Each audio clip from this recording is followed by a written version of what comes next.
a whole fleet of them. Look on the ASA. My gosh. They're all going against the wind.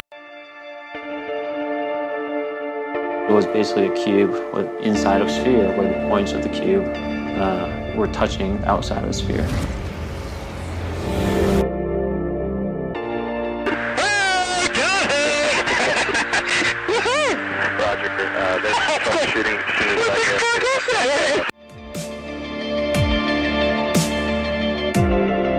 So this isn't anything that just is limited to the United States. It's a worldwide phenomenon.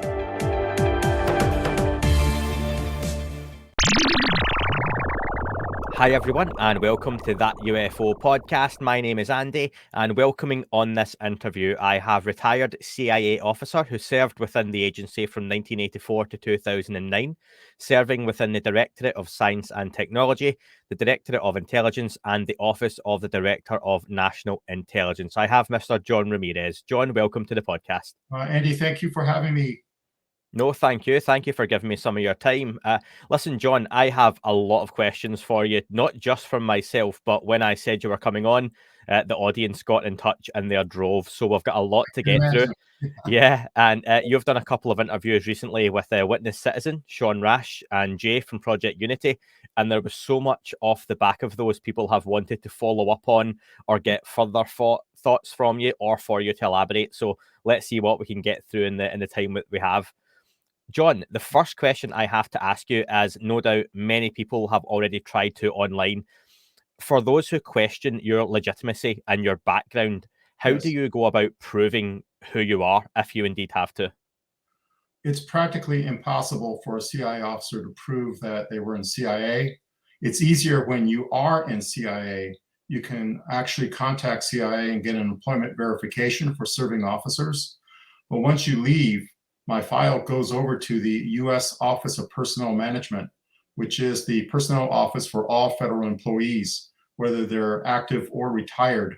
So it's impossible due to privacy concerns. It's very difficult to verify anything. So it's basically just relying on like what I say, if it rings true.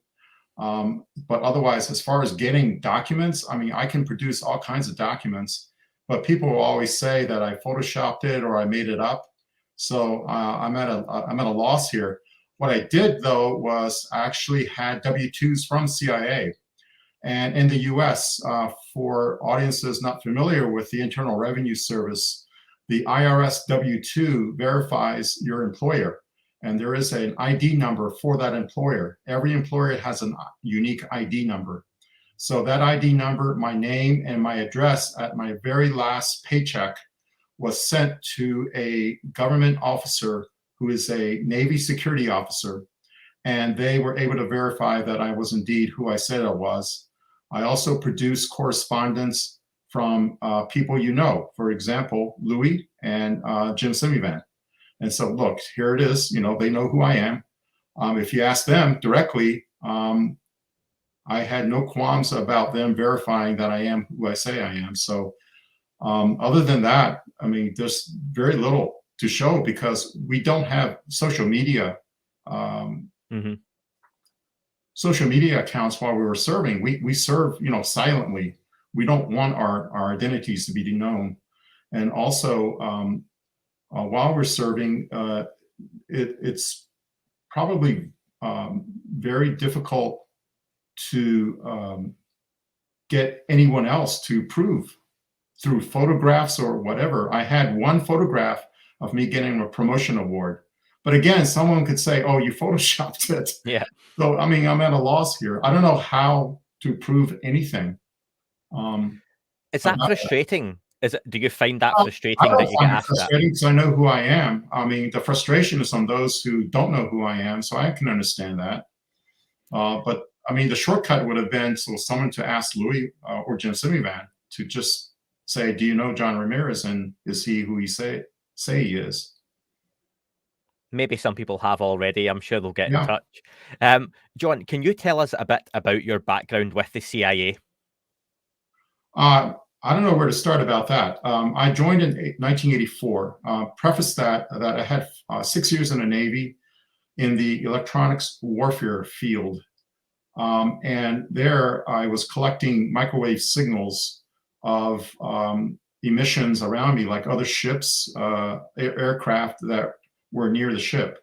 And so there I learned about electronic intelligence, analyzing signals, identifying signals, and that particular skill, and also jamming signals. And that particular skill was very useful for CIA. But I needed a 4-year degree, so I went to George Washington University to get that 4-year degree in political science. Not a physicist, not a scientist, not an engineer, political science. But because of my technical skills in the Navy, I was hired into a technical position. And so I saw, before I finished college at the George Washington University in Washington, D.C., I saw an ad in a newspaper advertising for those with military SIGINT backgrounds to apply. And I did. And so after about close to a year of vetting, of very stringent background investigations, FBI talking to neighbors and friends, going through a grueling polygraph, which is called a full scope polygraph. They get into intimate details of your life, including sexual habits, which are very uncomfortable to talk about. Sure. But basically, CIA says, you're going to learn the innermost secrets of the United States government. In exchange, we want to know your innermost secrets. We also want to know if you have any secrets for which you might be blackmailed. Are you vulnerable to blackmail? We want to know that. And they're non-judgmental. They really are. And they just want to know that everything about you, so that if you are blackmailed, you'll say, oh, I don't care. Blackmail me. CIA already knows all about this. And so I joined in the Office of SIGINT Operations in the Directorate of Science and Technology. Was assigned the ballistic missile defense account, anti-ballistic missile radars and systems. And these are the missiles to shoot down other missiles.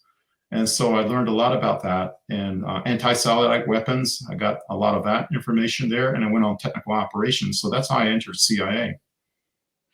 Now, something that's come up, and I am no expert in the US government, let alone any government, okay? I just sit and ask questions. Something that came up, and I would like you to explain, because I saw some chatter around it, is to do with the pay grade GS-15. Now, Yes. this is something that I've seen, it was brought up by Jay on his interview with you that was excellent on the Project Unity channel. And I seen someone comment that GS-15 is a pay grade and doesn't necessarily relate to the complexity of the role. And the example, which may be quite crude, but I would love for you to clear up, is GS-15 could technically be janitorial. Is that correct? Or could you elaborate on that? Our janitorial staff came first from Allied maintenance. They collected all of the trash, cleaned the hallways, also picked up, they also pretty much picked up everything that needed to be cleaned. They also provided cafeteria services. Later, the cafeteria services went to Sodexo Marriott for cafeteria services, and the janitorial staff, they're basically on a wage grade, wage earners. So they're under contract, and they're not general schedule. All general schedules, or GS, are professional positions. Mm-hmm. So saying the GS-15 is a janitor is someone who is basically trying to, I would guess, kind of denigrate my reputation. In fact, Louis was a GG-15, and a GG is for the Defense Intelligence Agency and other defense positions. Mm-hmm. GS is for regular, like mostly government and also CIA. So if you look at it, go look at a GS-15 pay scale. And my last paycheck was $136,000, $136,900 a year. I was making $66.65 an hour. You don't pay janitors that. And again, Sure. That's something else that was on my W-2 form. You took the words out of my mouth that I doubt many janitors are earning that kind of money. And if they are, send the application form my way. That would be great. Listen, in this subject over the decades, John, the word disinfo or disinformation agent is thrown around, and I'm sure you've heard that. Yeah. What would you say to people who think you would be a prime candidate for this sort of accusation, given your recent exposure to the community, and also, to be honest, as we're going to discuss, the extraordinary nature of some of the claims? Right. A disinformation agent is a person who knows the real information and then twists it according to some policy, a deliberate policy of the government. So I would say that a disinformation agent is someone who is working to introduce false information into a narrative in order to affect the decisions or policies or beliefs of another government, not people. It is not legal. People would not realize this, but it is not legal for a CIA officer to be a disinformation officer against his or her own country. And there are people who are trained to do this, but they're there to affect the plans and policies of another government. And in fact, that's a very dangerous avenue to dive into, because what they're doing is basically introducing false information to try to convince people to think differently. And so it's mostly in the open source intelligence field that they would like throw out something to influence, for example, like say support for a certain candidate overseas. You know, they might throw out something that would persuade people not to vote for a certain candidate because they want the candidate that supports the U.S. government to come into office. So, I mean, I admit that the CIA does that. It is not rogue. It's not unlawful. The National Security Act and various amendments to that, as well as various presidential executive orders, allow for certain types of covert action to take place overseas. So disinformation is part of a covert action plan to influence, deter some action of another government. Now, John, I appreciate you clearing some of that up right off the bat, but that's things that have obviously come up from those previous interviews, and I wanted to get that out in the open straight away, so I do appreciate those answers. John, now, what is your experience with the world of UFOs and UAP? Now, not that it was necessarily part of your job, but growing up, did you have any sightings, experiences, or just a general interest? It's not a general interest. I had it since I was 4 years old. And that was when I first looked through a telescope, and I had this profound sense that I was not a part of this planet, that I belonged out there somewhere in the stars. And that's pretty remarkable for a 4-year-old. But if you talk to experiencers, that seems to be like the age when it happens. And then thereafter, at 5 and 6, I said this before, I had experiences of being led into a house by a woman who was not my mother and being examined by a doctor and a nurse. And this happened over successive times where I was reassured, don't worry, we're not going to hurt you. We just want to see if you're okay. We just want to give you an examination. And I've had similar experiences throughout my life where, you know, I experienced being taken because I wanted to be. I experienced looking through a telescope when I was small and seeing the Andromeda galaxy and having an instant connection with someone out there and wondering, why don't you pick me up? You left me on this planet. I don't know why I'm here. Being taken on board a craft and being examined on board a craft. And then when I woke up the next morning, there were markings on my body that looked like they were examining me. So I've had many such experiences, even recently. I've had experiences here in Arizona where when I moved to Arizona, a being came to me and said, don't worry, we know you moved. We can always find you. We found you and we just want to see if you're okay. So that's, if you talk to experiencers, this is not strange. And the beings I see are more, I don't like to use the word reptilian because people think of snakes and lizards. They're not snakes and lizards. They're more like evolved, like saurian beings. I call them saurian. They're more like humanoid with mixture of saurian. It's the bipedal, 2 arms, you know, a head, two eyes, mouth, and so forth. You know, like they're flesh and blood, as far as I can tell. And so these are the beings I interacted with. Some people see mantis beings. There are all kinds of beings that people see. But if you talk to experiencers, they are adamant that these experiences are real and they have a profound effect on their life. Mostly positive. Sometimes you get some disturbing kind of experiences with these beings. And I've never had a disturbing experience like that.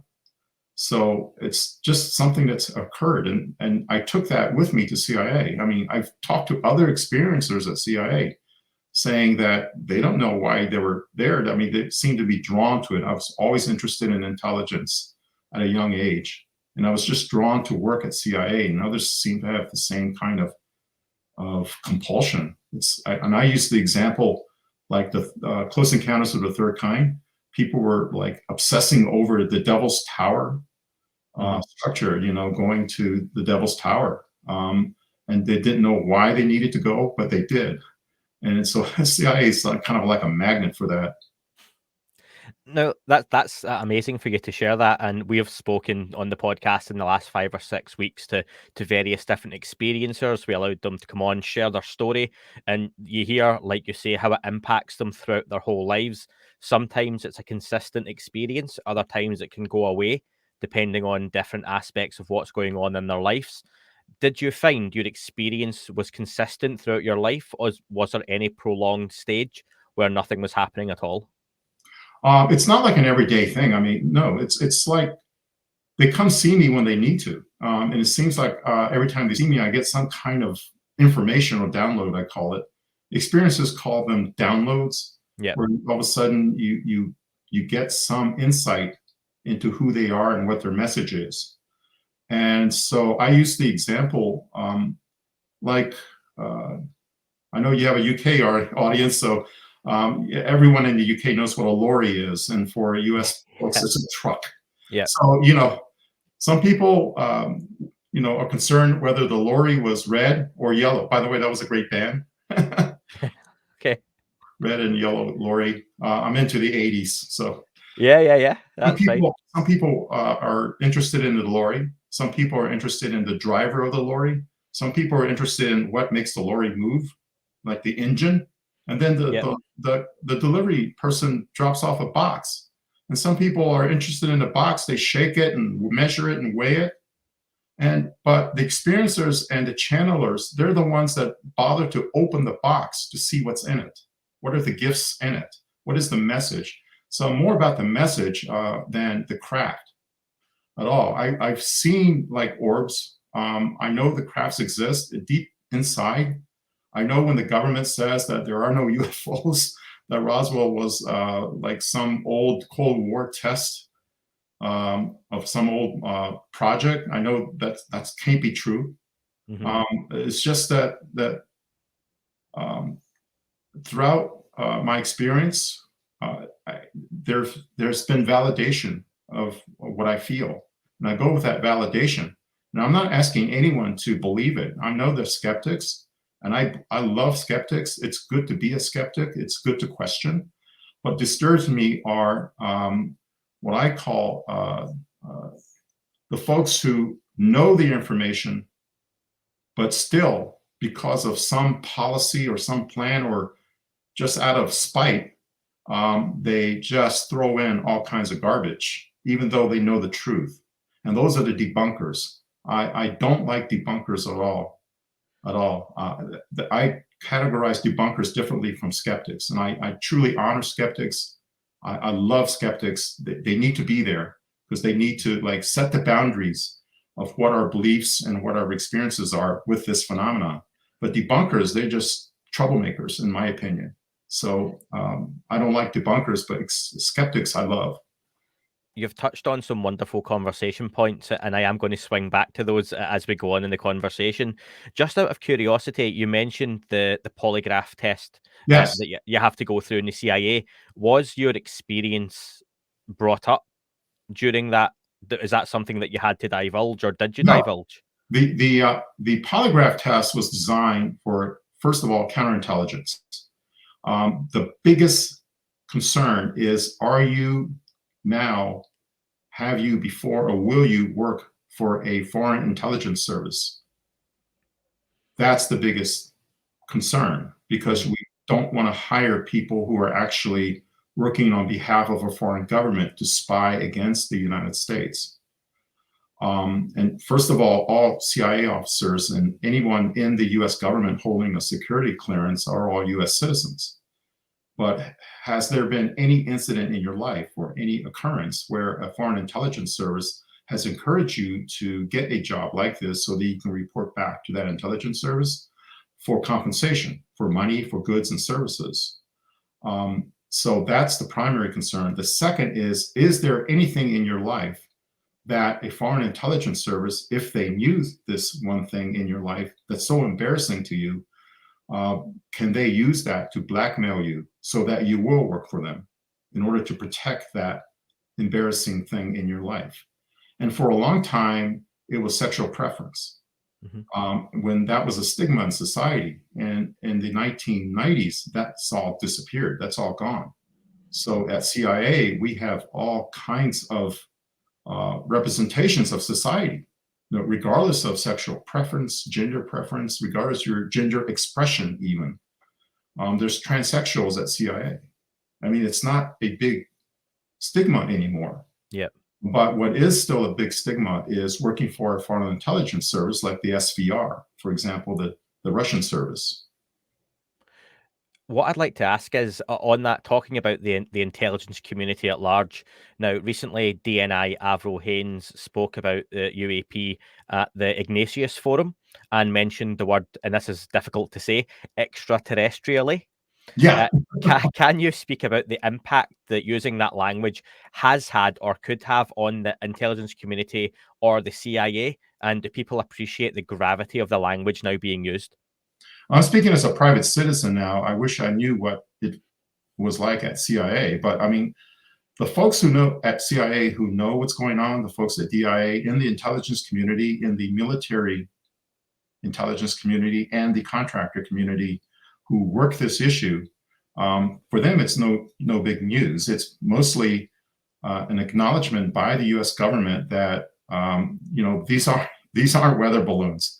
These aren't temperature aversions. This isn't the planet Venus, or all the other excuses that the government used to hide the fact that these are real craft or these are real phenomena happening in our skies. So that was the impact of it. It opened up the door to have an honest discussion, extraterrestrial discussion, or I call it exo discussion, of the fact of that there could be, and very likely are, pilots or some means of propulsion remotely from a mothership that is propelling what we're seeing in our skies. And so that was a very important fact. And the fact that she said that pretty much also took away the other story that people believe, that they believe in the craft, but they believe the craft is a representation of some advanced technology in the US.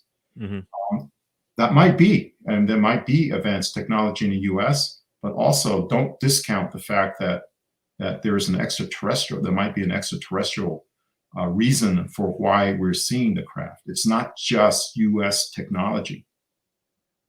So that's the impact it had. It opened up doors to where we can actually talk about the ET.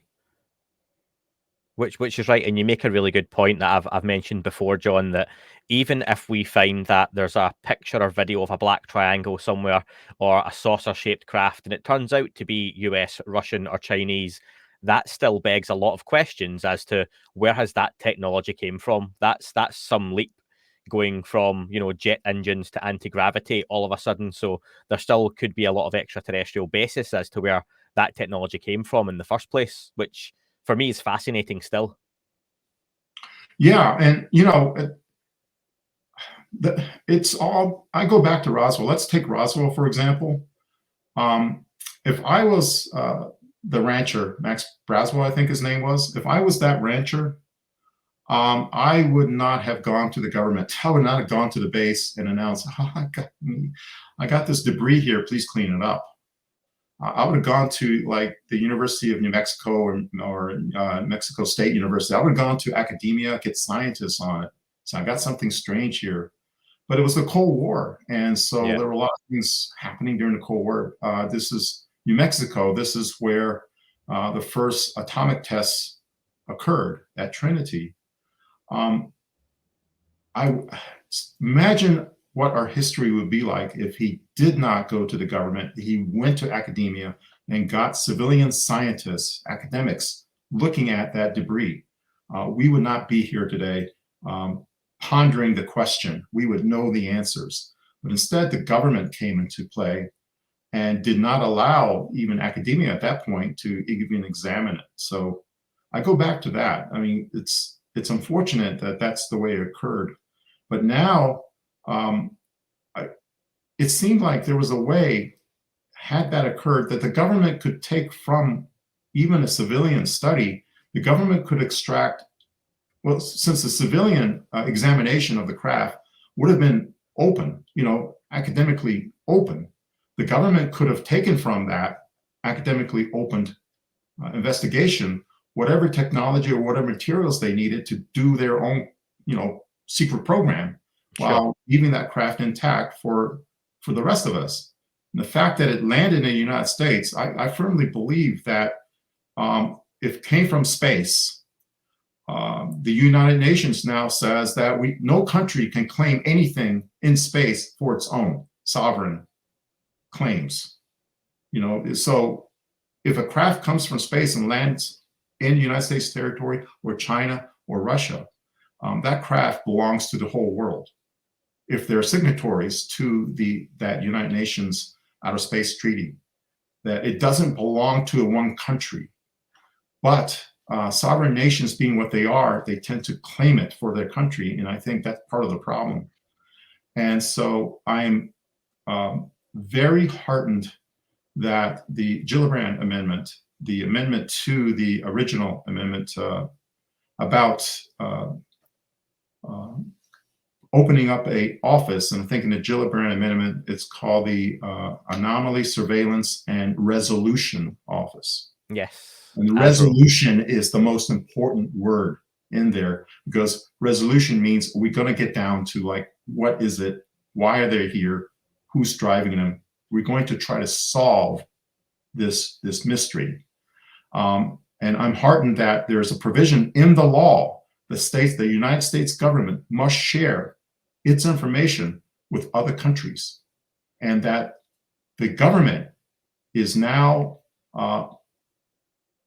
beholden or to the government. I should say the government is beholden to Congress, representatives of the United States people, to report to Congress what progress has been made in sharing that information with all these other countries. And it seems like everything happens in the US, but I mean, Latin America, there's a lot of, all over the world, in Asia, in Europe, and even in the UK, people are seeing things. So it's not just a US only phenomenon. It seems like we talk so much about the US only phenomenon, but it's happening everywhere. But these governments need to talk to each other. And now if this passes by law, Congress can then demand the US government, you must cooperate. You must tell us how you are cooperating with these other countries. So that's a big, big leap forward. You used the word heartened, and as we speak, the vote is still, I don't even think it's going ahead yet. There's been a lot of updates going on throughout today as we record this, but it's nice to see that it's been co-sponsored by at least 5 senators now. So other people, regardless of their party and political leanings, are putting their name to this, and hopefully that pushes things forward a little bit more.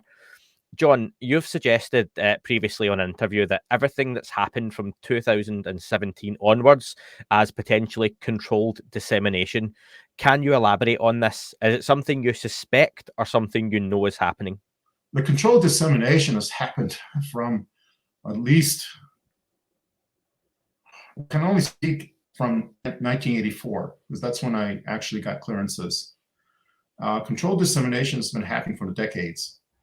And before, it was just mostly denial, if anything. And slowly, as we learned that what people are seeing correlated to what we were collecting, in terms of our sensor capabilities, that it was time to start easing up on this information. It originally happened through the entertainment industry, where CIA had an office, an entertainment liaison office, to seed certain ideas in certain science fiction scripts that this was a reality. So that was very slow. It's like an atomic energy kind of or nuclear power plant analogy is that a nuclear power plant, in the core, there's control rods. And if you lift all the control rods up, are you going to get a chain reaction? And fortunately, the fissile material is not high enough of grade to actually cause an explosion, but you're going to get a very fast chain reaction. So they put the control rods down and they lift up different control rods, gauge how the public feels about that. And so, okay, we have some consensus that there is an alien presence and the UFOs are real, because the surveys decades ago, pretty much majority of American citizens at least believed that UFOs were real. And so then you lift up more control rods and then you add more information into the public domain.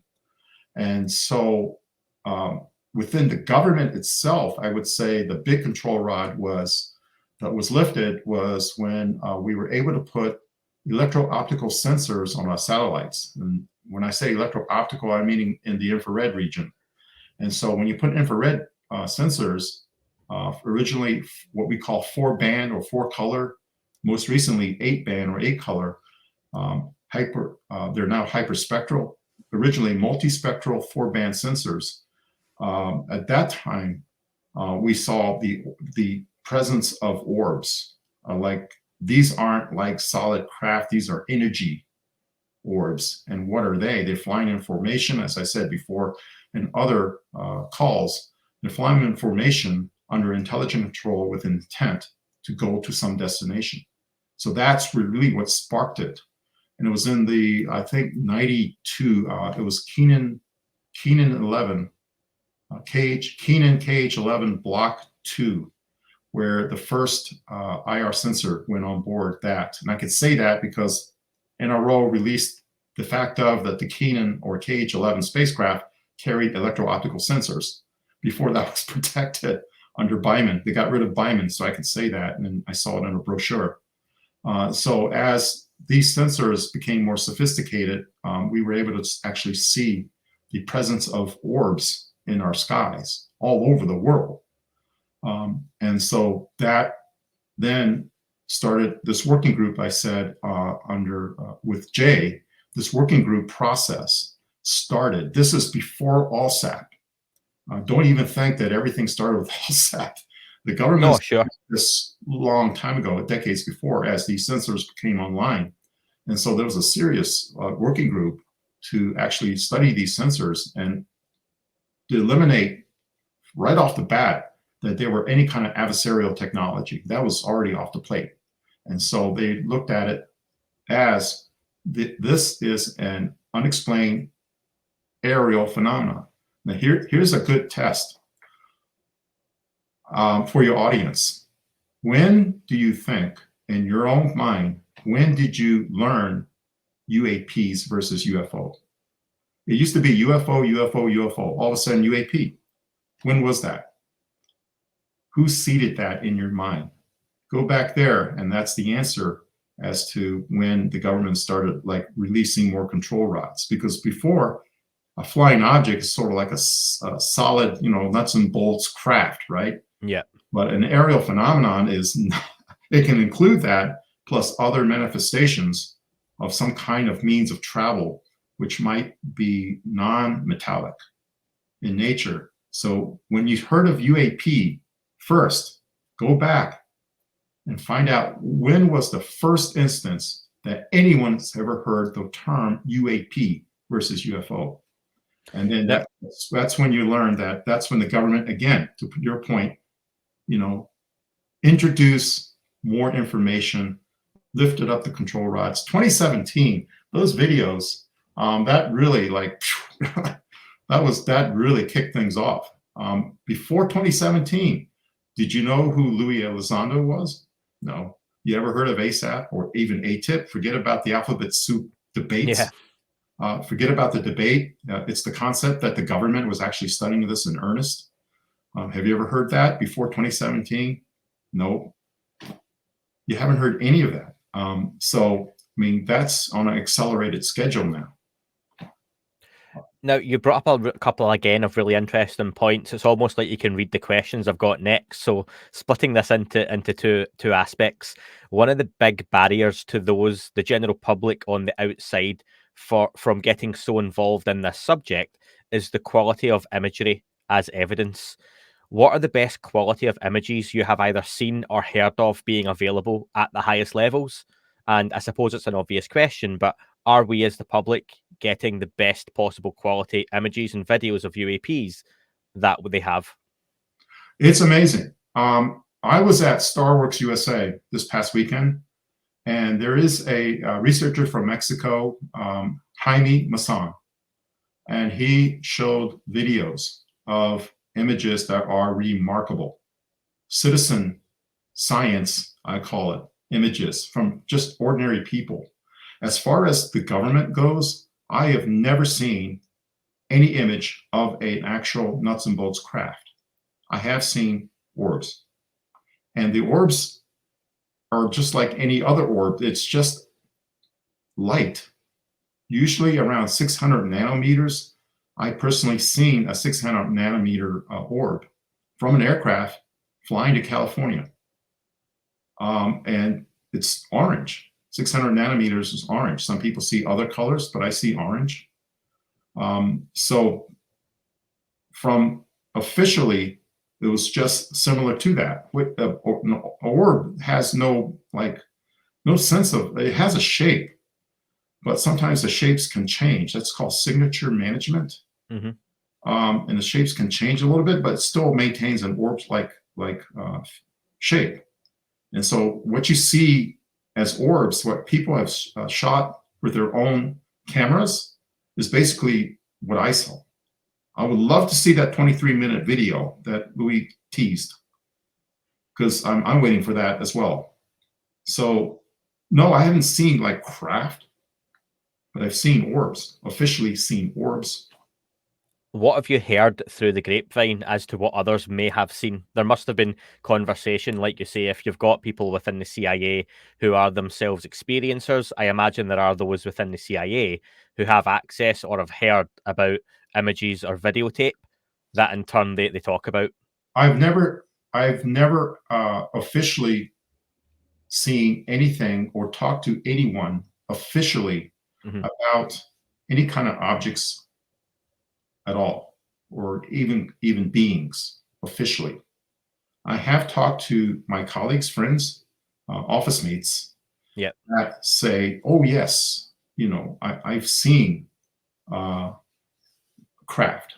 I've seen it with my own eyes." And there were employees of NSA, there were employees of CIA.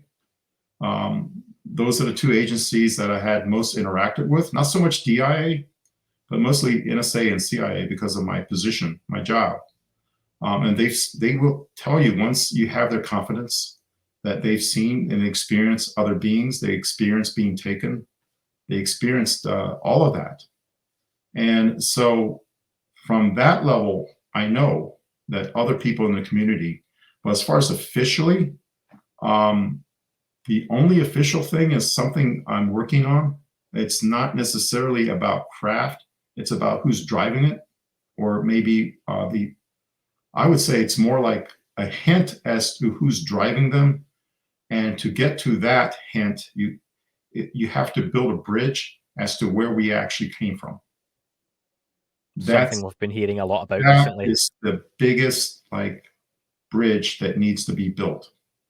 And so even to build that bridge, someone like DNI Averill Haines has to say the ET word first. Just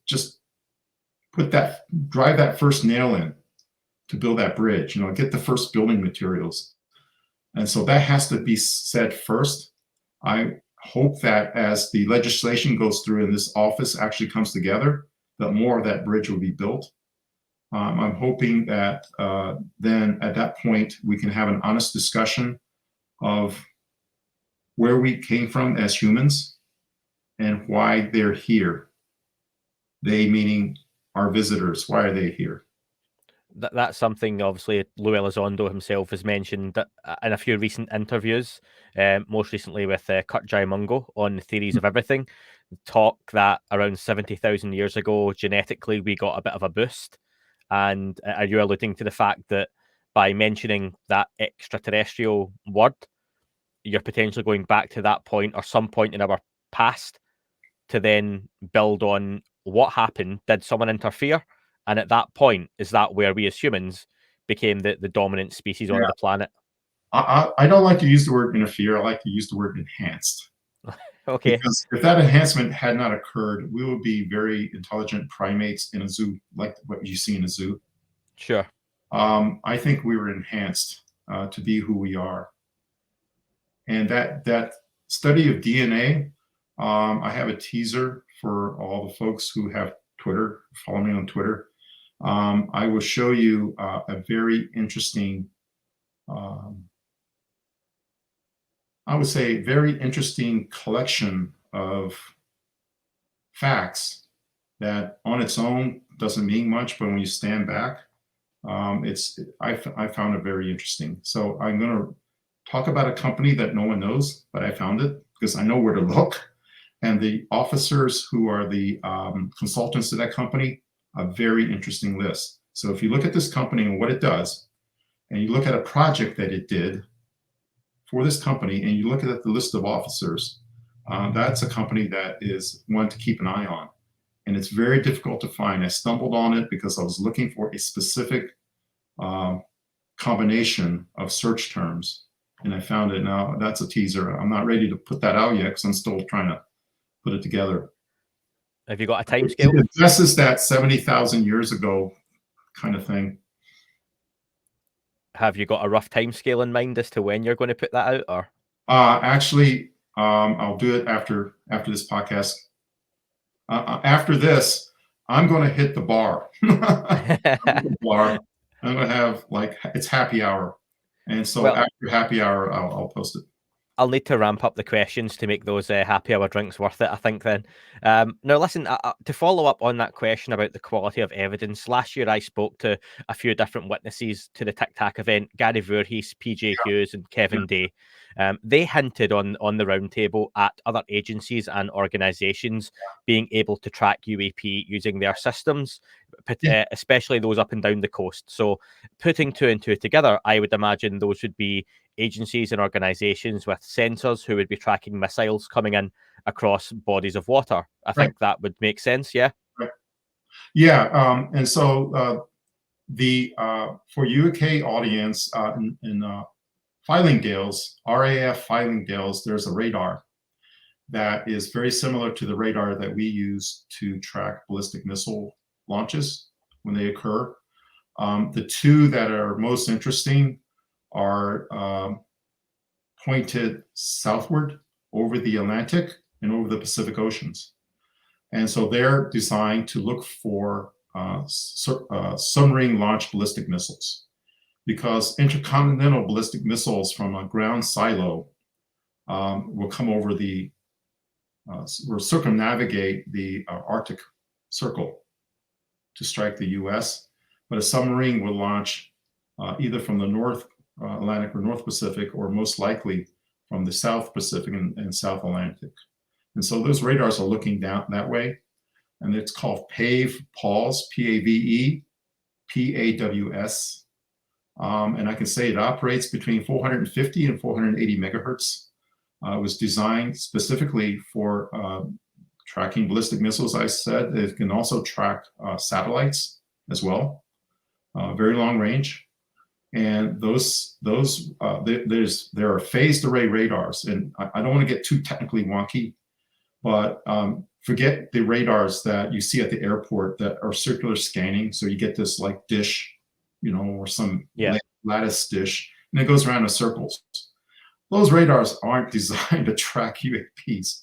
And so when you say the air traffic controller didn't see anything on his radar, he doesn't have the right radar to look at them.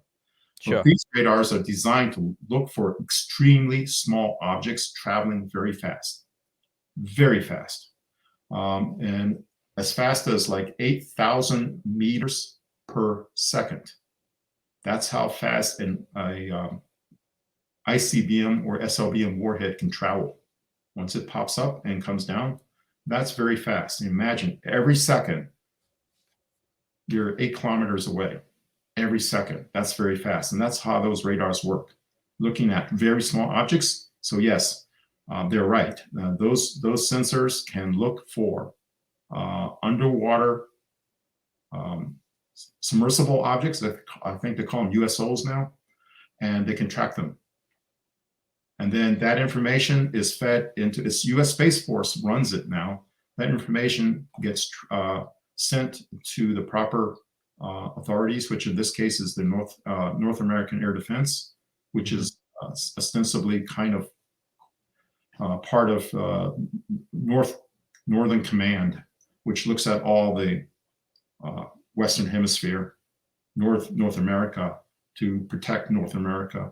So that information gets fed in that way. So they are able to track, and also they can then correlate with what we have in space, looking at infrared sensors I mentioned before. Yep. We have the Defense Support Program, which is an old sensor that's been around since 1970.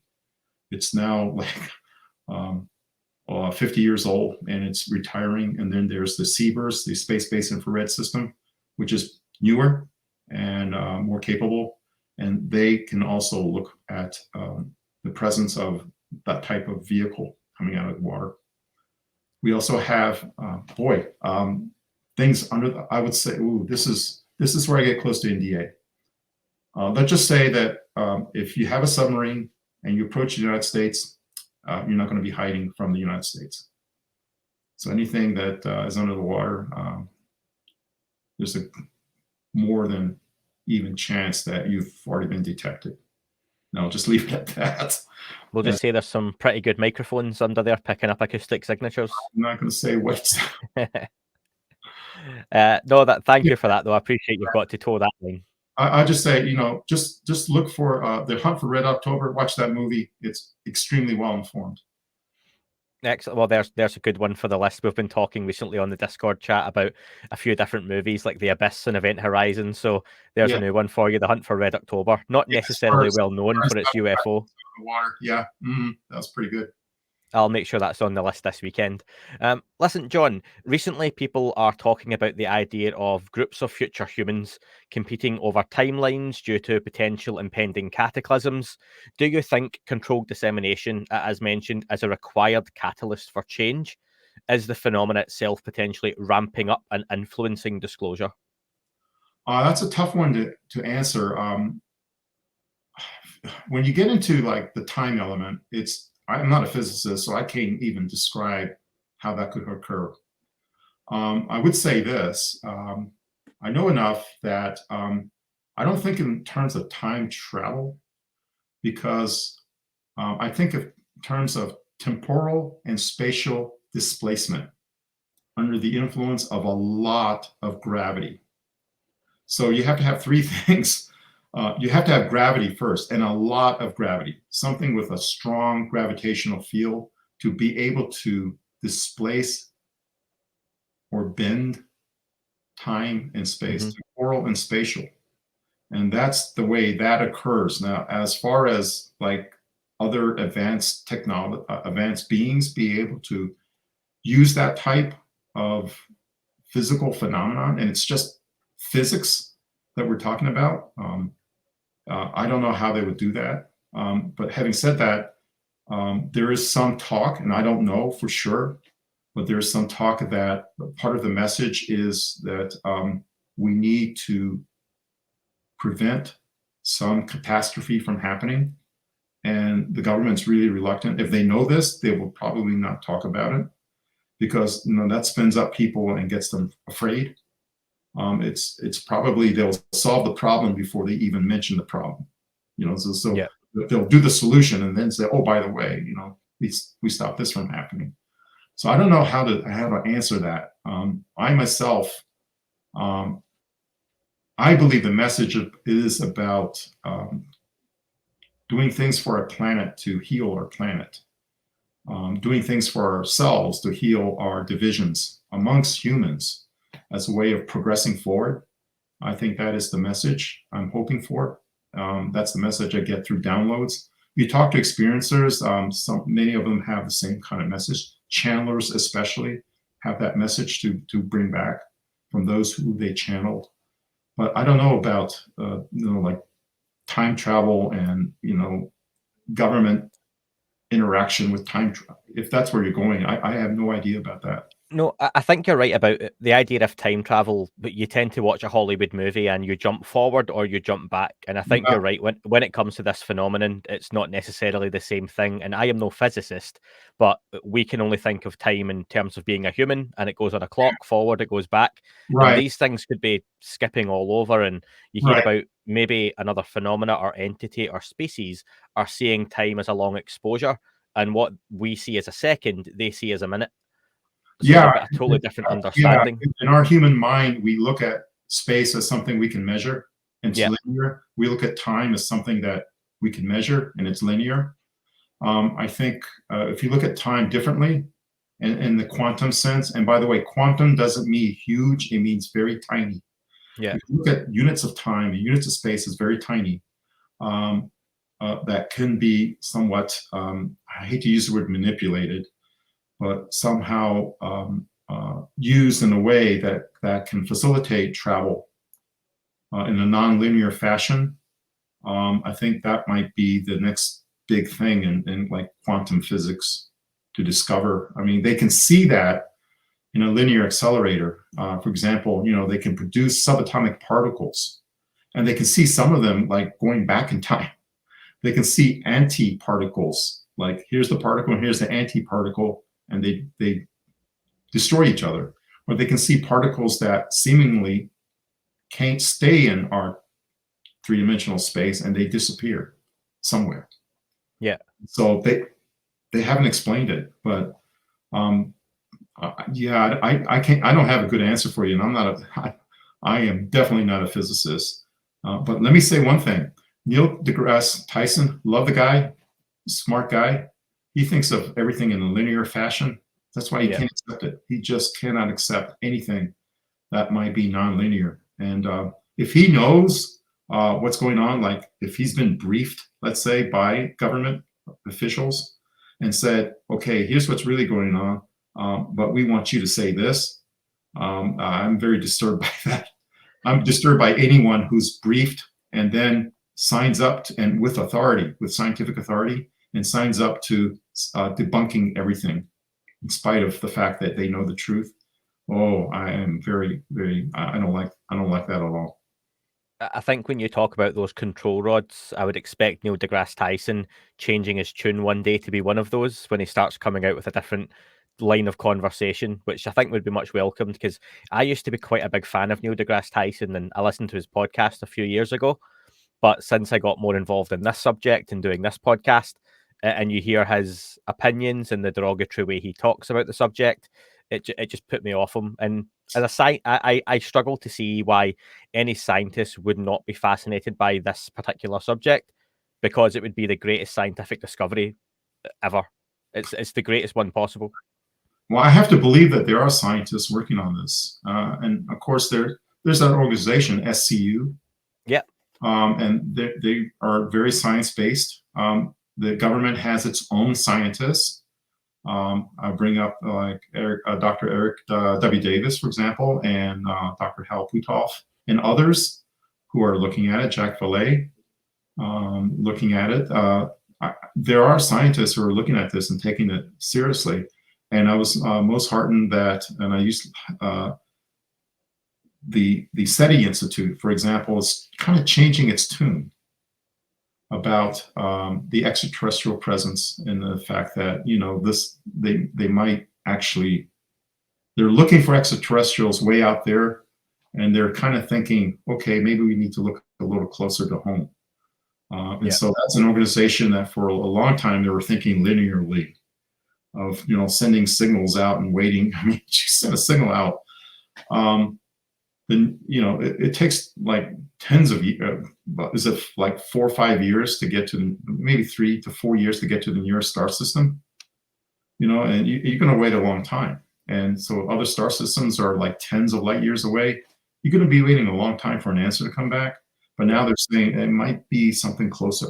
I So, think with SETI, it seems a little bit like they're the guy who was standing on the shore putting the message in a bottle and hoping for something would come back, and maybe someone's come up and handed him a cell phone, and that's why they've changed their tune. So hopefully that's what's happened there. hope Uh, so.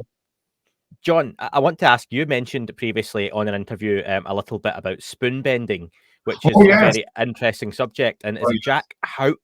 Oh, Am I yes. Yes. Yes, Jack. Can you speak a little bit about that and to your knowledge, how it may have been done? Well, the best source of that is Melinda Leslie. She's up in Sedona, Arizona. She was a good friend of Jack Houck. Let me explain how I know about Jack Houck. The CIA had a contract with this company, McDonnell Douglas, and it was in Huntington Beach, California, and they provided us with analytic service. McDonnell Douglas, these folks that worked for Jack, who's a senior executive, had a key role in designing and building the United States anti-ballistic missile system called Safeguard. So they knew about how those radars worked and how those ABM interceptors worked. And so we were looking at the equivalent back in the Soviet Union. The US got rid of its anti-ballistic missile system. It's still like there, but it's not operational. In North Dakota, I think was where it was located at, one of the Dakotas. But we were looking at the Soviet equivalent of that. And so we're looking at radars. And this one particular radar is the one that was very unusual. It's an S-band radar. In the middle of S-band is 3 gigahertz. I just want to let all the radar people out there know that you've heard 3 gigahertz before in the context of UFOs, UAPs. That seems to be a frequency that has been associated in the past with UFOs and UAPs, 3 gigahertz. And so this radar worked around that range. And so it does what it's supposed to do. I mean, the Soviets will launch missiles to test them. They're testing the warheads, the reentry vehicles, and these radars will track them. Well, this particular radar is very unusual. It's got a very unusual waveform. And as well as, and in fact, this radar is almost, the Soviets called it I think they call it a video radar. The words to that effect gets lost in translation. This radar could see 0.6 meters resolution. So imagine a radar signal that can actually detect something and provide a return back to the radar that you can visually see with 0.6 meters resolution per pixel. That's better than, like, you get the 1 meter per pixel using Google Earth. That's even better than what you get on Google Earth and Google Maps. So this is a very sophisticated radar. So long story short, this radar was, other than tracking their missile tests, this radar was tracking something that would go through various detection, acquisition, and tracking waveforms, that it was something in the sky that it was tracking. Now, we just thought it was a test mode.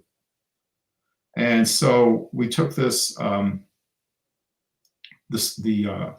analysis and our signals, and we gave McDonnell Douglas the information about it. And so his folks analyzed this radar that was tracking something up in the sky. But in terms of spoon bending, Jack Houck was also very interested in the metaphysical and paranormal. And he introduced CIA officers, our analysts who worked with him, about spoon bending. And so a lot of officers went to his house to bend spoons. And they all came back saying, yeah, we bent a spoon. I didn't go. And I regret to this day that I didn't go to bend spoons with Jack Houck. But they went there to bend spoons. And so that's the story about Jack Houck. But for the radar, later, as the Soviet Union fell and we got more open source about what this radar was doing, the Soviets admitted, the Russians rather, after the Soviet Union admitted that this radar was designed to track aerospace anomalies. That was one of its functions. And so we knew something was up there tracking aerospace anomalies up there. And it's just interesting that Jack Houck, with his association with the intelligence community, was also interested in bending spoons. So that might be a non sequitur. That's my Jack Houck story. For more information about Jack Houck, you really need to talk to Melinda Leslie in Sedona. She's an experiencer, and she has an interesting story to tell as well. I know Melinda, yeah, and it's probably long overdue. She's on the podcast at some point, so that might be a good prompt to get her on. Yes. John, now we've got a lot of listener questions to get through, but I just want to ask you one or two things before we get there, just to make the most of the time that we have left. Yeah. Now, in your opinion, in what you have gained from a knowledge point of view, or those official or unofficial conversations, from the point of view of the superpowers, the United States, Russia, and China, do you think any or all of these have retrieved crashed craft? And of those, who do you think has managed to best reverse engineer anything? I have never had any official confirmation about any foreign reversals of crash craft. Having said that, I would say that the Soviet Union or Russia probably has had the most success because they developed some very advanced aerospace technology, more of a terrestrial origin, and they're very advanced in that. And like the Sukhoi aircraft, they're amazing. The Su-30, 35, 57 series of Sukhoi aircraft, they're amazing. The Chinese are maybe a generation behind, also very amazing, but a generation behind. And the Russians have just had a tremendous impact on keeping the U.S. military on its toes, just keeping up with them. People say, well, they stole it. That's giving them no respect whatsoever for their own aerospace engineering. They're very, very good. In fact, they got Sputnik up before we did. They got a satellite before we did. They developed a very good missile back in the early 50s, the SS-1, which we call the Scud. And while we were still tinkering around with the copies of the A4, or what we call the V2, shooting off whatever we recovered and trying to reverse engineer that, they actually just threw that away and just built their own. And so they're very advanced. And I would say this, if anything, I would suggest that don't assume that if there are metamaterials or crash vehicles, that they all came from the United States. There was a period in time when the Soviet Union fell, and as the Russian Federation was still trying to organize itself as a country, that everything was for sale. People were selling everything, and it gave an opportunity for the U.S. government to pick up stuff from them, and so we were able to pick up a lot of equipment. And so my theory, I can't prove it, my personal theory, based on informed speculation, is that some of the metamaterials and bits and pieces of craft may have come from Russian sources. And I will leave it at that. No, that's great. Informed speculation is always nice to hear as well, so I appreciate you sharing that. John, why do you think all of this that's happening now is happening now? Why is now the right time for us to be having congressional, movement within the Senate, bills being put forward, the talk of the subject at the UN, mainstream scientists getting involved? Why now? What's your gut feeling? July 2nd, 2022 is the 75th anniversary of Mr. and Mrs. Wilmot eyewitnessing the Roswell craft overfly their home. 75th anniversary. July 8th is the 75th anniversary of the infamous Roswell Daily Record newspaper article announcing that the Roswell Army Air Force Base has a flying saucer in its possession. It's the 75th year. And if anything, maybe they want to cap it off, saying, okay, enough is enough. We'll come out with some semblance, more semblance of the truth. We are able to reveal more. The other thing to keep in mind is perhaps there's information in official channels. Again, I don't know, but this is a downloaded thing. And if you ask experiencers, they'll pretty much say something similar, that there might be an event that will require an intervention from others, from our visitor friends, to help prevent. Could be some solar event, whatever it is, we might need some help. And in order to get that help, we might need to reveal the presence of them so that they can help us. So that's one aspect of it. I feel like there's something coming. I just feel that and deep inside me. And I can't prove it because, it's a feeling I have. It's a belief that I have. And it's the most difficult thing to believe, to prove is a belief. And I can't prove it. I don't have any documents saying this will happen, but it's a personal belief that I hold. That might be one of the major reasons why this is on a quickening scale. Well, you've made quite an impact in a short time in the community, and that shows with the strength of the questions that have come through for you. And hopefully I've managed to get a good selection of them here, because there were so many more that I had to leave out for all sorts of reasons. The first question comes from Charlie, and Charlie wants to know that you mentioned Luis Elizondo can't say the word hybrids. Yes. Is this coming from a place of connecting the dots with information that's already in public, or are you using gained knowledge from your previous role? Gain knowledge from previous role. This is one of the pieces of information, a very critical piece, that I need to get back to CIA and have them approve. Because in order to have any credibility, I need to name names. And these are senior CIA officers. I don't have permission to name their names. So if I get back and say, here's where I was, here's where this meeting occurred, an approximate time frame, because I don't have the exact month and date, but I believe I have a year. It's about 2001, I believe. Could be 2002, but I think 9/11 was about to happen. It did not happen yet. So I'm putting it at summer of 2001, before 9/11, in the fall of 2001, before September. I did receive some information officially. I was with witnesses that received this information, and I need to lay out the groundwork for how that information came to me. So that's what I can say now. No, I appreciate that, John. Next question from Gareth. When you were working for the CIA, did you ever hear anything about Bob Lazar, and what do you think of his story? Let me preface, going back to your previous question, here's a hint.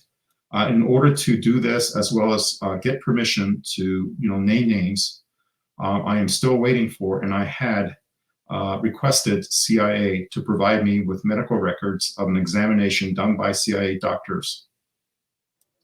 So that's a teaser with the hybrid question. There's something interesting that occurred medically that CIA doctors did treat me for and maybe extracted from. So I need to get that, and that's not a FOIA. CIA officers have a way of communicating with CIA, and we can just say, here, can I say this? The shortcut. And I'm sorry to interrupt your other question. No.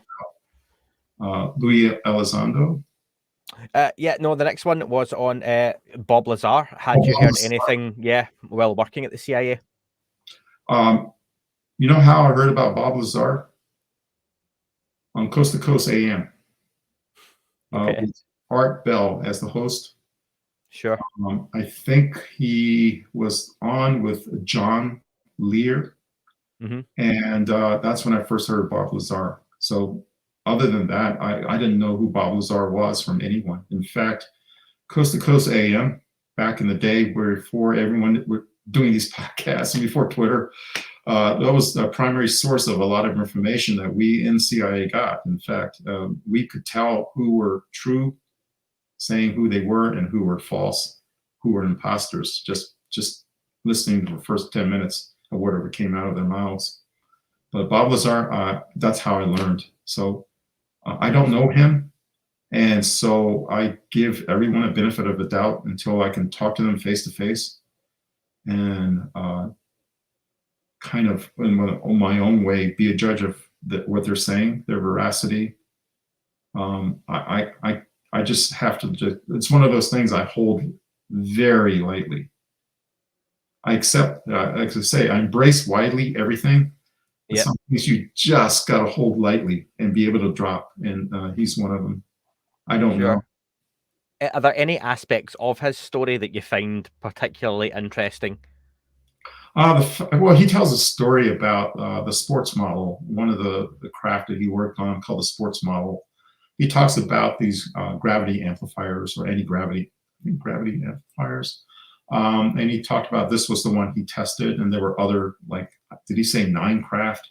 Nine, yeah. They were like shot through, like they were damaged. He tells that story in a place called S4. I find that to be interesting. I know that, I mean, I cannot discount, and no one should, that people have gone to Rachel, Nevada, or have gone close to the Groom Lake facility. Detachment 3, U.S. Air Force Flight Test Center, that's the official name of Edwards Air Force Base, that went there and they've seen craft that have remarkable aerodynamic properties. Yep. So, I mean, that's eyewitnesses. Some people have videotaped that, actually filmed it. So, you know, there's something going on there. But as far as Mr. Lazar's personal involvement, how do I know? How does anyone know? Either you believe him or you don't believe him.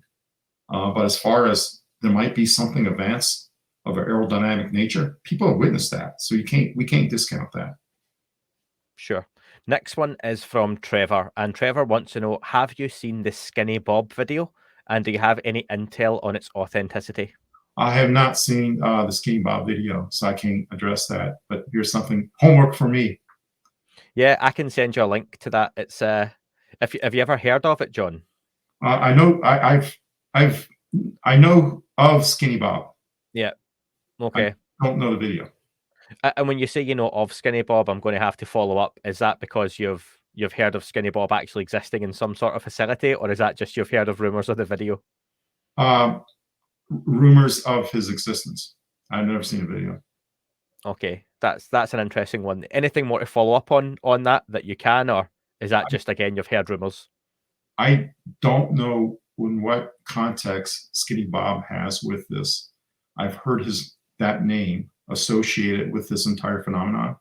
I don't know if he was ex-government experiencer. I don't know. I've just been on Twitter. I mean, does he have a Twitter account? I don't know.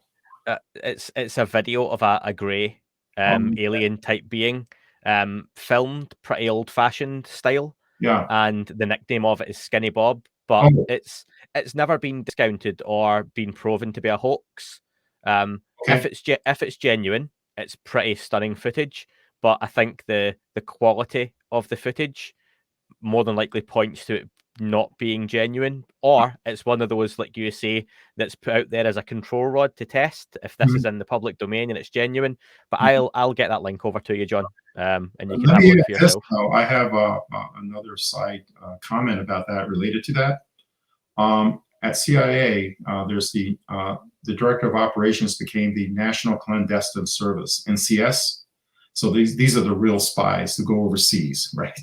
Yeah. And recruit agents to work for us. So these real spies were led by an officer named Jose Rodriguez. Jose Rodriguez.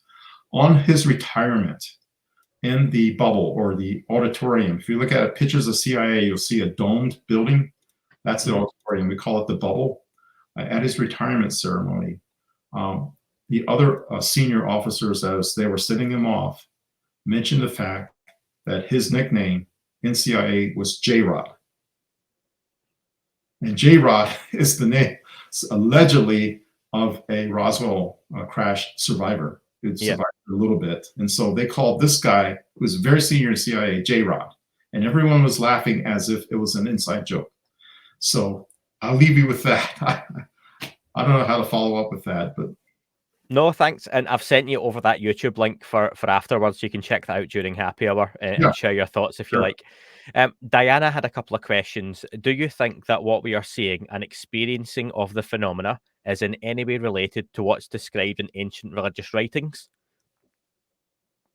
Ancient writings. So she's getting at, Buddhist or Vedic beliefs of how consciousness evolved, or even going back to like the Bible when we hear of, angels versus demons.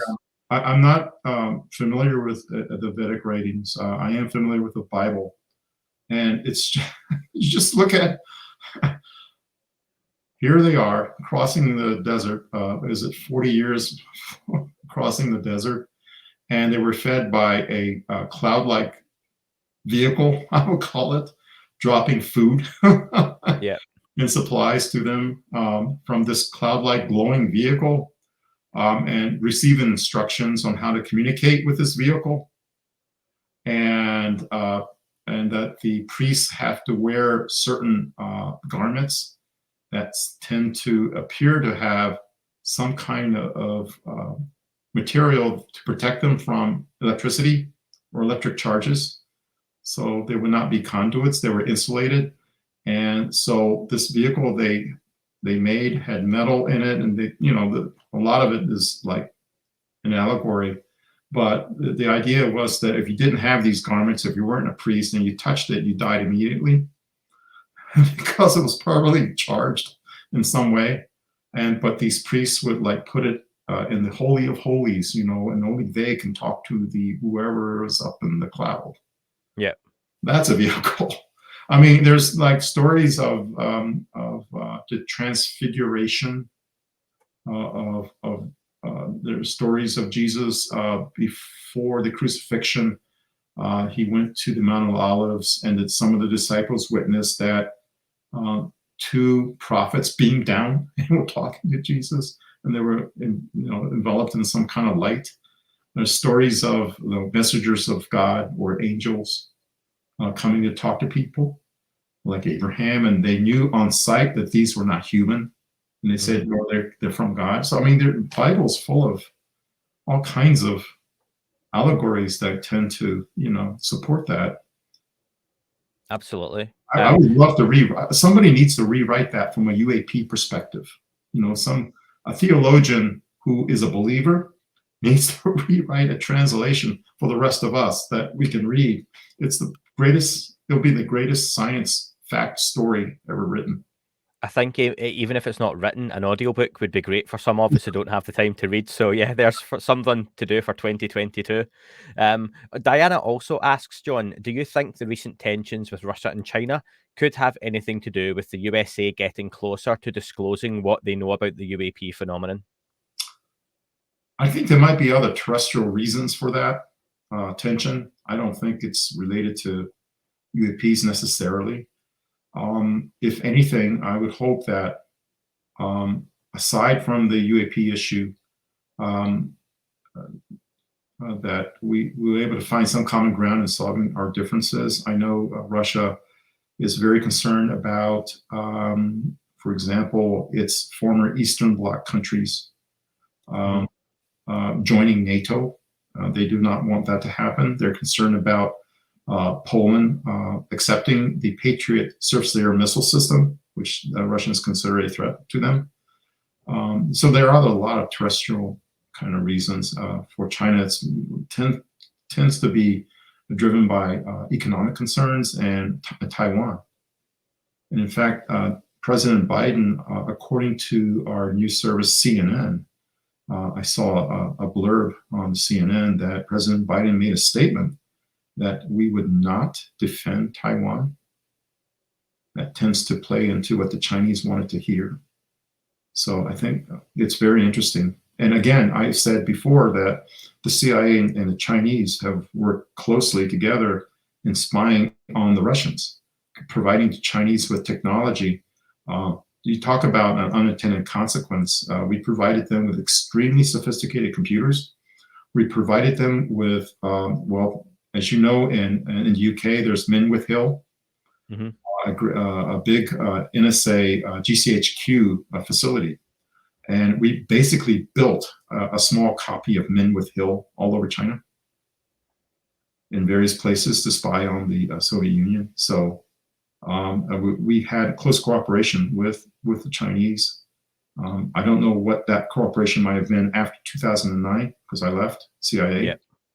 But definitely, apparently in 2017 rather, during the previous administration, all that got canned, as we say, that was damaged considerably. And I believe the US government is trying to repair some of that relationship. So, I mean, my iPhone is still made in China, you know? I mean, Yeah. and money talks. You know, I mean, you don't have tensions with your best customers because they are a producer nation, and the United States is more and more a consumer nation. And so we need each other. Next question, John, was from Newman, and Newman wants to know, what are your thoughts on Skinwalker Ranch? I heard about Skinwalker Ranch again through Coast to Coast AM, through guest appearances by Robert Bigelow with like George Nuri. I mean, that was quite the topic of seeing these various manifestations of very disturbing manifestations occurring. And so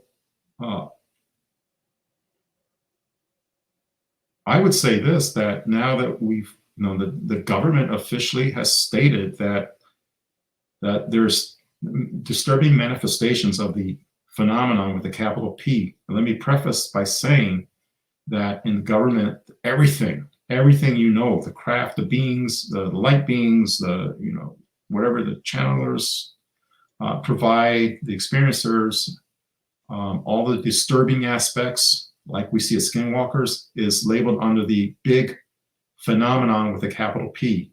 So there are disturbing aspects of that phenomenon that are difficult to explain. I hope that the government will continue to investigate that. One thing I would add that for a long time, I didn't think that anything to do with Dulce, New Mexico was legitimate. I thought, you know, okay, somebody made that up, Dulce, New Mexico, what's there? You know, that doesn't see anybody there. But strangely enough, in Dr. Lakatsky's book, Skinwalkers of the Pentagon, he mentioned that one of the candidate sites to put more sensors is Dulce, New Mexico. Mm-hmm. If you look at the UFO literature, you know, there's been reportings of an alien presence at Dulce, New Mexico, and even as far as to say that there was some kind of conflict between humans and that presence in Dulce, New Mexico. And I used to dismiss that. Now I can't do that anymore, because in the book it says there's something at Dulce, New Mexico we need to take a closer look at. So yeah, I mean, it's very this hitchhiker phenomenon is very disturbing. And I recommend the book as well that you've mentioned, John. I've got a copy of it just there, Skinwalkers at the Pentagon. And we spoke. Yeah, do not do what I did. Read it at night. Yeah, well, I spoke to Colm and George, two of the authors, just a few weeks ago. So that was nice to speak to them about the book as well, and some fascinating stories again that came from that. So yeah, definitely check that one out, folks. Kelly has a question that I would have asked you, but when I saw Kelly asking it, I thought I would credit her. Yeah. What is your current idea as to what the phenomenon may be? I think okay, so for myself, I have to break it down into 3 categories, and this is just to keep myself sane and wrap my mind around it. And so the part that was documented by the work of Bigelow prior to the DIA showing up, but you know, Robert Bigelow had his other effort to investigate Skinwalker, and then with the current, the most recent DIA manifestations of what they collected, this disturbing aspect. So I call that the strangers, because I don't know, I can't explain it. So I just call it the strangers. They're manifesting in ways that I can't explain, that seem very disturbing. So I call that the strangers. That middle category, I call the visitors. And I truly believe that there are beings that are visiting us and that they're manifesting it themselves to us. People see craft, people see metallic craft flying over our skies. People have encounters that experiencers will relate to. So these are the visitors, and also the channelers talk about the Pleiadians, the Arcturians, coming here to help us. You have those manifestations under that label of visitors. They're from not here. But then the more controversial one is, I call the residents, that they were here before we were, and that they may have had some contribution to enhancing or accelerating our evolution, and the fact that they may still be here. And so I call those the residents. So we have strangers, visitors, and residents. The most interesting are the residents, because what I would like to know, and I don't know, but I would like to know if our government, the US government, your government in UK or Russia or China, have these governments around the world interacted with these residents in any way, and because that would like overturn our comfort zone to how we developed. That's the real secret that they're keeping quiet, because we have to like talk about ETs first, and Avril Haines mentioned that word, and then maybe we can jump toward hints that 70,000 years ago, as Louis said, that some intervention occurred to enhance our DNA, and that maybe that those who enhanced our DNA are still concerned about what they did. They didn't leave. They're still watching over us. And in my mind, when I see them, I see saurians, what people call reptilian. I don't like to use that word. I see saurians. Other people see mantis beings, and other manifestations of these beings. Maybe some of them are from visitors elsewhere, but maybe some of them are still from here. So I call those residents, and that's the only way I can like put it together, because you can't just go from like one to the other. You can't throw away the nuts and bolts and accept just the experiencers. Vice versa, you can't just accept the experiencers and the channelers and then throw away the nuts and bolts. And you know, that's You're right. That's a huge battle in this community. We're just tearing each other apart, talking about things like that, instead of like sharing and accepting that there may be some credence to the other person's experience with this phenomenon, you know. Yeah. And you're right, that conversation for the mainstream and the 99%, the general public, it's easier to accept the confirmation one day of, look, we found alien life on Mars or Venus or some other planet in the solar system, or even to capture a picture of a flying saucer that's coming in from space that we see in all the Hollywood movies, as opposed to, look, we aren't alone on this planet, there's something else. That would terrify people. That, regardless what folks say, that would terrify the general public. And I think that's the reason why, one of the reasons why in 2017 those 3 videos were released. I'm hoping for more videos. The resonance, my hypothesis about the resonance is kind of, in my mind, in just my mind, not officially my mind, is supported by the fact that some of these craft emerge out of and emerge back into the water. Then pole to pole kind of sightings. I would say this.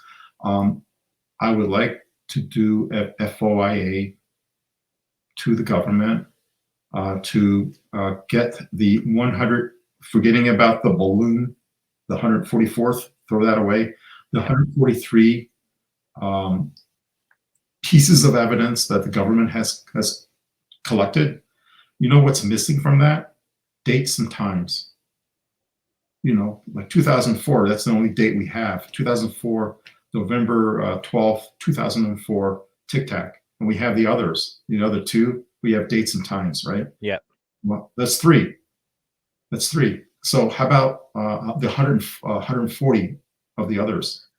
Give me the dates and times so that we can correlate. Where did you see this and when did it occur? So that people who may have experienced these craft in their own way can say, oh, that's the one I saw. And I think that's very important because some of these I think are like coming from the earth and going back into the earth, or coming out of the water and going back into the water. John, I'm sure you're reading my questions because the next listener question was from Obi, and Obi wanted to know, do you know any terms people can use for FOIA that could help crack this whole thing open? Is there anything specifically people should write or use as a keyword when they're writing these? Depends on who you're writing to, depending on what agency you're writing to. Like a lot, NGA is probably, I'm not NGA's favorite person because I revealed that NGA is the intelligence agency that people should send FOIAs to because they collect the video, they collect the imagery, they collect the infrared, they collect the visual evidence. But for example, we never say satellite. No, we say National Technical Means, MTM. We never say documents. We say IIR. IR stands for Imagery Intelligence Report. It's not just, they're not going to give you pictures. They're not going to give you pictures because the imagery they have will reveal how well we can image this planet from space, from low Earth orbit. It is phenomenal. I revealed that commercial, unclassified Maxar technologies is 25 centimeters maximum. The government allows 25 centimeters per pixel from over 600 kilometers in the sky. Yep. And that's amazing. You know, take your ruler out and measure 25 centimeters square, and then put something on that 25 centimeters square, and then go straight up over 600 kilometers and be able to see that on the ground. That's phenomenal. Yeah, that's unclassified. You can imagine classified is way better than that. Way better than that. And that's all I can say about how well the US government can collect imagery. They're not going to give you that kind of imagery, but there are commercial satellites. So I would ask for, like, forget about asking for commercial satellite imagery or anything like that. They're not going to give you that. What you want is the Imagery Intelligence Report regarding any UAP activity that the National Geospatial Intelligence Agency may have disseminated. And then that might be a starting point. I'm working with like independent people to help with their language. I did one on crop circles already. I might just throw that out as an example of how to use that language. Excellent. No, thank you for that. That's a good one. Thanks, Obi. That was a good question. Yeah. John, I had a question from Tam, and Tam wanted to know, why do you think the Air Force is insisting on avoiding the UAP conversation at the moment? I don't know if they are. If anything, the Air Force is resisting, I think, any exploitation of this phenomenon to reverse engineer some marvelous technology that they're holding back, and they're going to use in case they need it. You know, break glass in case of fire and pull the handle. I think they're reserving that. I used that example of the stealth aircraft. The plans for it were received in 1969 from a Soviet mathematician. And in 1970, they were like starting to work in the 70s, starting to work on what you saw in 1990. So the F-117 stealth fighter, which is not really much of a fighter since it doesn't carry any weapons except bombs, and it can't, it's vulnerable to being attacked by another fighter. But stealth fighter, for example, you saw in 1990 during the first Gulf War, that thing's been flying for at least maybe a decade and a half, when Skunk Works actually produced it and started flying it out of Area 51. So that's what they're hiding. They're reluctant to talk about any exploitation of technology that may have come not from this earth, let's say. As far as everything else, I think they're going to be more and more able to share now that the DIA has sort of broken the ice, describing rectangular craft that witnesses have seen. It's in the Lakatsky book. You can read about rectangular craft, about orbs. You can read all about that. And so with that being said, I think the future is that they will be more able to release information, especially U.S. Space Force, because they are responsible for everything from the end of the atmosphere, near space, where space begins, and on up. So I would look to U.S. Space Force actually being the one more able to talk about it in the future. Well, speaking of looking up further, Tam also wanted to know, what can you tell us about what to expect when the James Webb Telescope is unveiled, and what you think it may find? Well, the James Webb Telescope, to be sure, it is not like Hubble. Hubble is an optical scope that has some IR capabilities that it can actually filter some of the light to determine like what the composition of that light might be in terms of gases on another planet. The James Webb Telescope is IR, infrared, and it's going to see things that we're not able to see with Hubble. It will see in below what we can see with our own eyes, what Hubble can detect with its own mirrors and lenses. So it's not like a telescope in the sense that it's a long scope with like lenses and stuff. You know, it's not like that. It's not a telephoto lens on your camera in space. There's sensors that are cooled to darn near absolute zero to freeze the mirror. So there's no vibration of the atoms that make up that mirror. So there's no vibration in the electronics package that flies with it, that processes that image. They cool it down in the absolute zero range. And so it's going to be like no interference whatsoever. So you're going to get clear, concise images of the energy out there, the electromagnetic in the infrared region energy that's out there. And you're going to see space that you've never seen before. You're going to see manifestations of that energy you've never seen before. And my personal hope is that James Webb Space Telescope will be able to detect the appearance of craft coming into our solar system and leaving our solar system. If they leave an energy wake in its path, I'm hoping that that would happen. It's designed to peer like 200 million years after the Big Bang. They're going like way back. It's in fact a time machine of its own, if you want to use that word loosely. And the fact that they can look at something, because light takes so long to travel, they can go all the way back and look at light as it left the singularity we call the Big Bang, 200 million years after.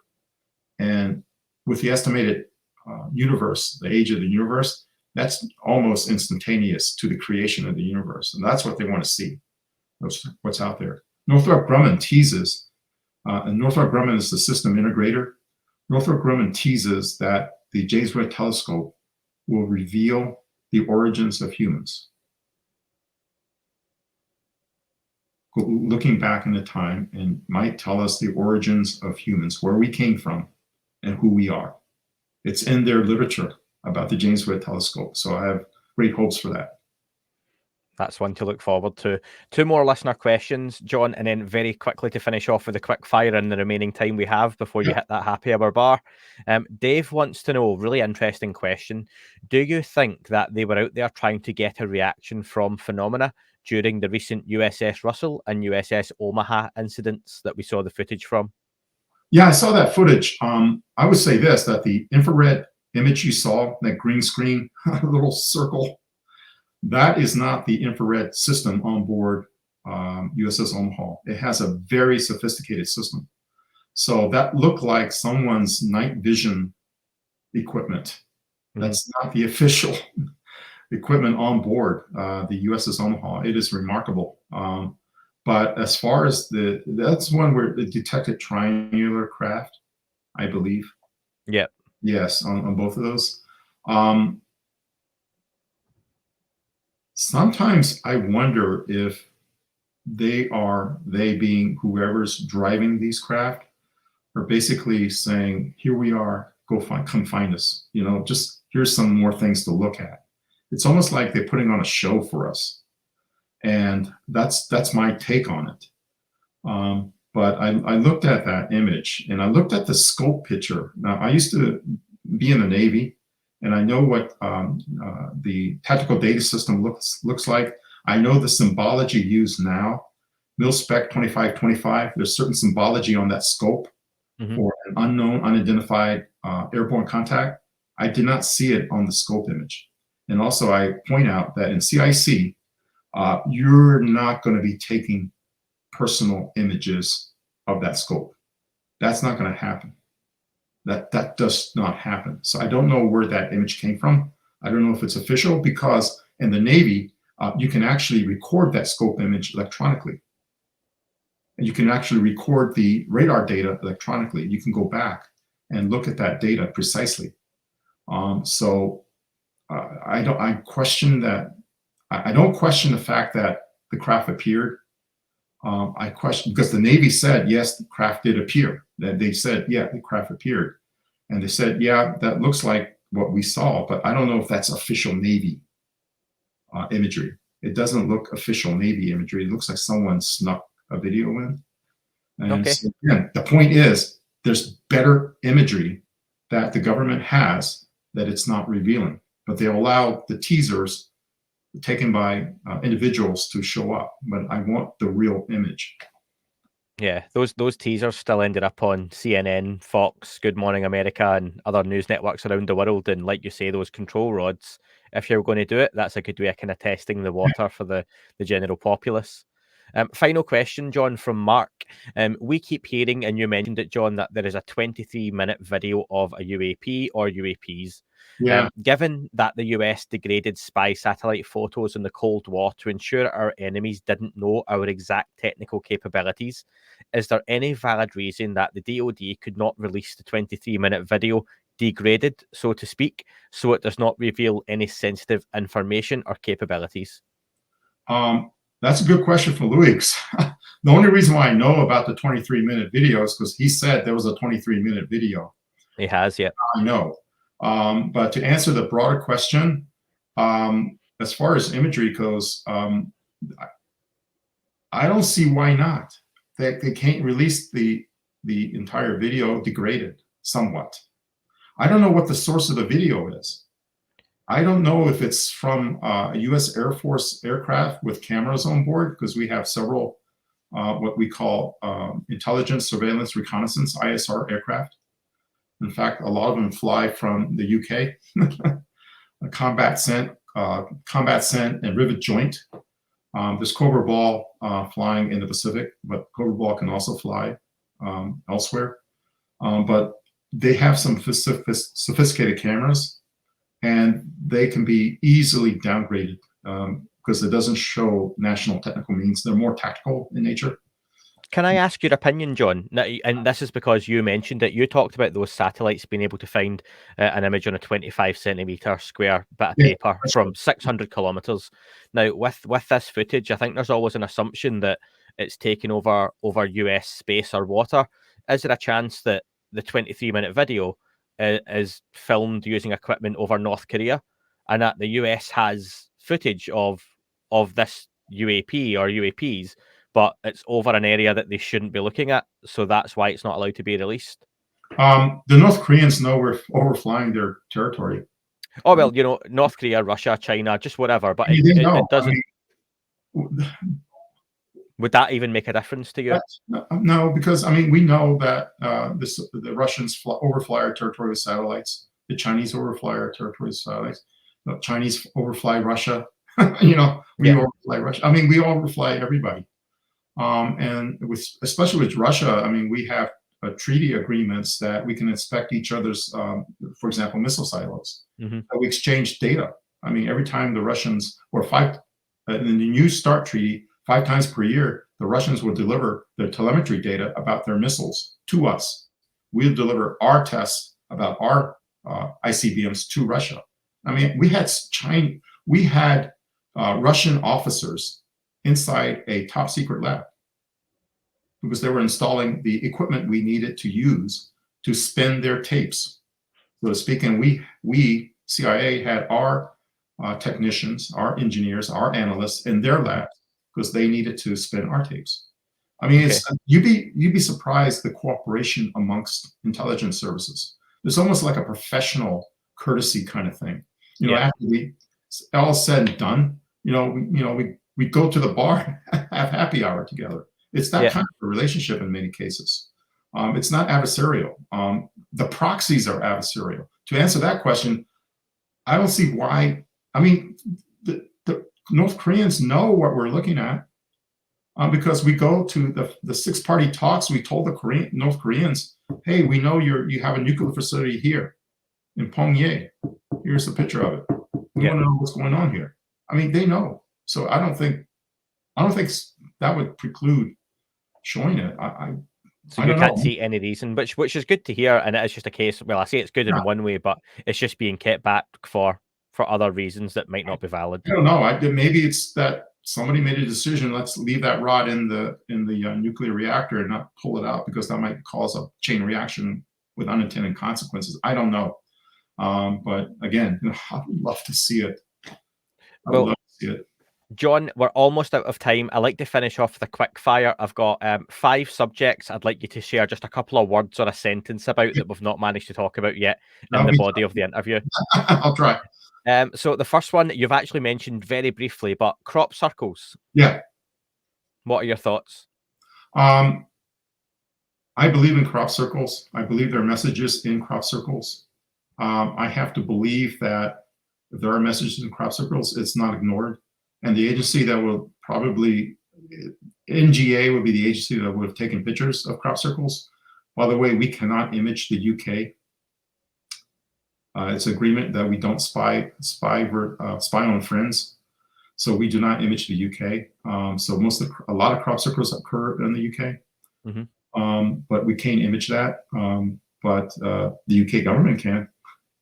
And so I would have to believe, and I'm going way over time, the NSA might be able to interpret what's in the crop circles in terms of a message. The next one would be your thoughts on remote viewing. I actually have 2 remote viewing courses marketed by Major Ed Dames. One's a very old one, VHS, and one's a new one. I would say this, that it's a true, I've actually seen remote viewing products. I didn't know they were remote viewing. They didn't tell me. And the remote viewers didn't know where the products went. So they do their drawings, they write up their reports, and it gets filed away.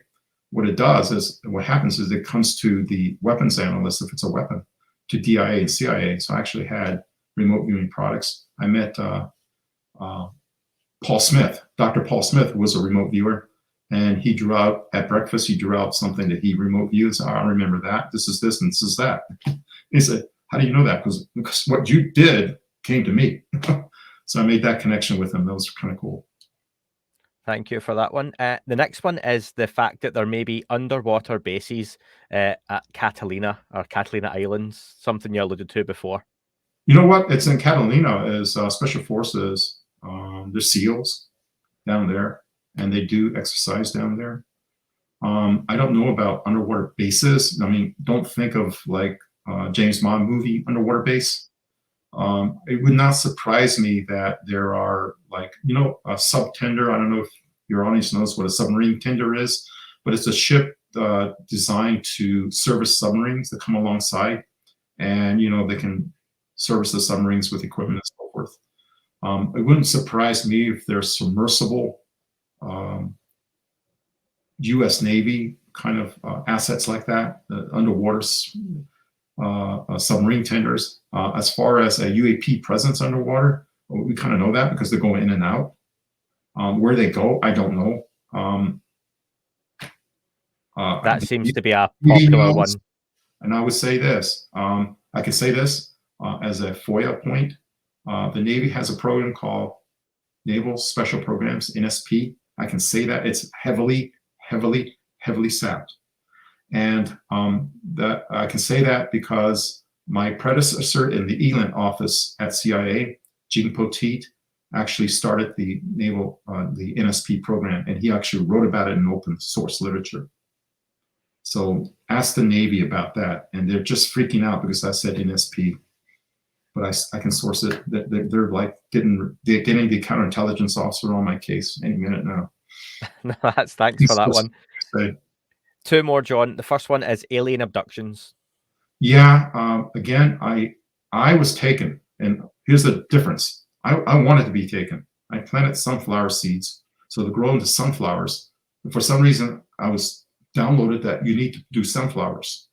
I don't know if that occurred anywhere in anyone else's experiences that sunflowers are important, but they took me, and I wanted to be taken because I wanted them not to bring me back. Please take me with you. Why am I here? And so that's my taken experience. Now for military abductions, again, your best source is Melinda Leslie. And finally, are we heading towards confirmation or disclosure? Well, one, I don't like the disclosure word, as you know. I like dissemination, and it's on some controlled schedule. Dissemination will lead to confirmation.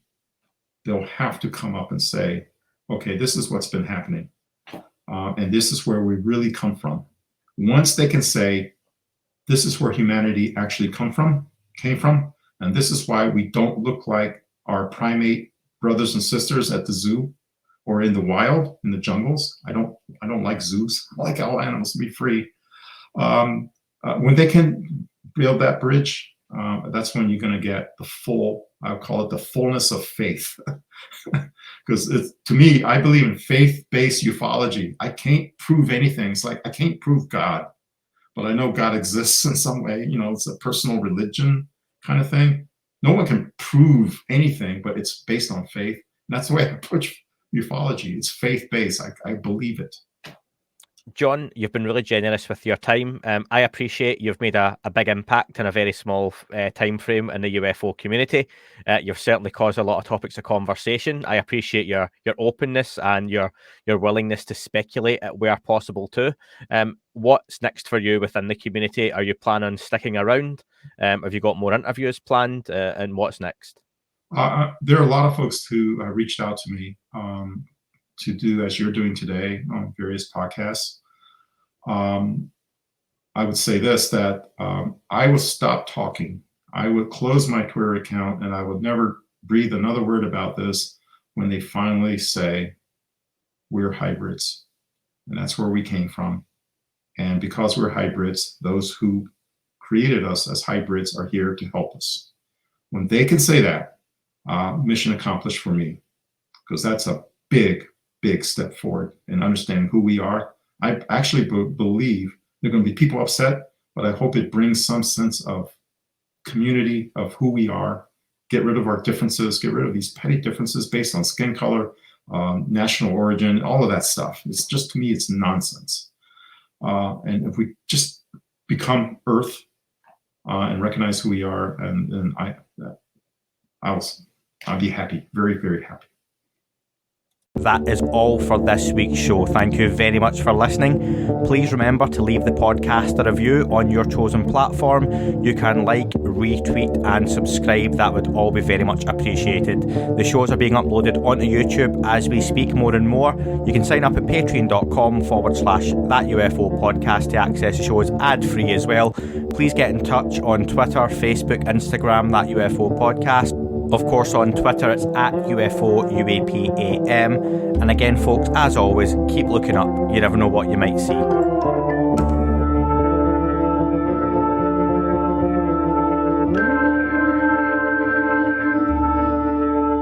It wasn't a tic-tac and not quite a saucer, more like a hubcap designed by Chaucer, a little baroque and quite steampunk, like Alice was playing bass for the Parliament of Folk. The little fucker hovered right outside of my window, and when I shoved out the screen, he made it an issue. I don't think he expected me to see his ass, but I'd had some champagne and smoked a little around.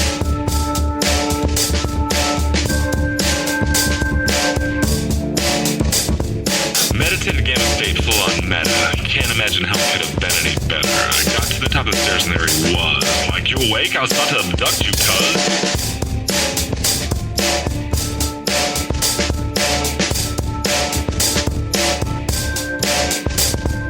Jumped back and nearly kissed myself, and I climbed out the window after the elf, and I woke up in my bed, and there was something on my head, and everything was weird, and everything was red. I called out to my boys. They thought this was noise. They thought it was a dream. They thought it was my toys. They thought it was my problems, and they think I should seek therapy, and I don't know what to do, because it doesn't really scare me.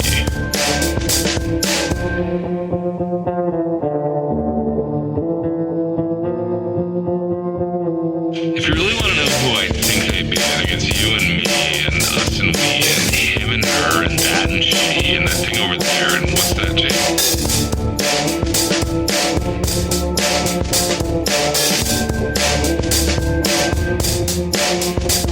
But if we're being serious, open your mind, consider your heart, consider time, consider your space, consider your lies, consider your life, consider your eyes.